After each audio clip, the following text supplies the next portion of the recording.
नमस्कार, मैं भावना। आप देख रहे हैं बहुजन न्यूज चैनल। आज बात उस मुद्दे की जो सिर्फ छत्तीसगढ़ का नहीं पूरे देश का है। हसदेव का जंगल, आदिवासियों का घर और उनकी पहचान, पर इस पर मंडरा रहा है विनाश का साया। क्या संविधान द्वारा प्रदत्त आदिवासी अधिकार सिर्फ कागजों तक सीमित रह गए हैं?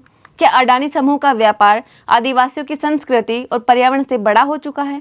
आइए आपको बताते हैं हसदेव जंगल की कहानी। छत्तीसगढ़ के हसदेव अरण्य का यह जंगल सिर्फ पेड़ों का समूह नहीं, यह आदिवासियों की आत्मा है। लेकिन आज इस जंगल में अडानी समूह के बुलडोजर गूंज रहे हैं, जिनका मकसद है कोयले का खनन करना। पर क्या इसकी कीमत आदिवासी अपने जीवन, संस्कृति और भविष्य से चुकाएं? संविधान के अनुच्छेद 244 और 5वीं अनुसूची आदिवासियों के अधिकारों की रक्षा का वादा करते हैं। तो फिर क्यों हसदेव में ग्राम सभाओं को नजरअंदाज कर फर्जी अनुमोदन दिखाया गया? क्यों आदिवासियों की सहमति के बिना उनकी जमीनें छीनी जा रही हैं? अडानी समूह ने एक नई रणनीति अपनाई है। आदिवासियों को पैसे और नौकरी का लालच देकर खुद का पक्षधर बना रहा है। इन कोऑर्डिनेटर्स को गांव-गांव भेजा जा रहा है। उनका काम है लोगों को मुआवजा लेकर चुप करा देना। लेकिन इससे समुदाय बंट रहा है, भाई भाई के बीच मतभेद बढ़ रहे हैं।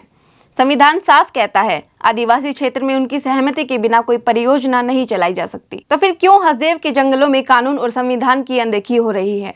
क्यों स्थानीय लोगों को उनके अधिकारों से वंचित किया जा रहा है? हसदेव बचाओ आंदोलन के तहत आदिवासी अपनी आवाज उठा रहे हैं, लेकिन उनकी आवाज को दबाने के लिए उनके ही लोगों का इस्तेमाल किया जा रहा है। कंपनी के पक्षधर आदिवासी विरोधियों पर पत्थर तक फेंक रहे हैं। यह संघर्ष अब जंगल बचाने का नहीं, बल्कि समाज बचाने का भी है। अडानी समूह कहता है कि यह विकास के लिए जरूरी है, पर क्या यह विकास आदिवासियों की कीमत पर होना चाहिए? क्या संविधान की बातें सिर्फ भाषणों तक सीमित है? आज सवाल सिर्फ हसदेव का नहीं, पर हमारे लोकतंत्र, हमारे संविधान और हमारी नैतिकता का भी है। क्या अडानी का मुनाफा आदिवासियों के हक और पर्यावरण से भी बड़ा है? हमारा संविधान कहता है कि हर नागरिक का अधिकार बराबर है। तो फिर आदिवासी क्यों इस लड़ाई में अकेले खड़े हैं? सोचिए, सवाल उठाइए और अपनी जिम्मेदारी निभाइए। धन्यवाद।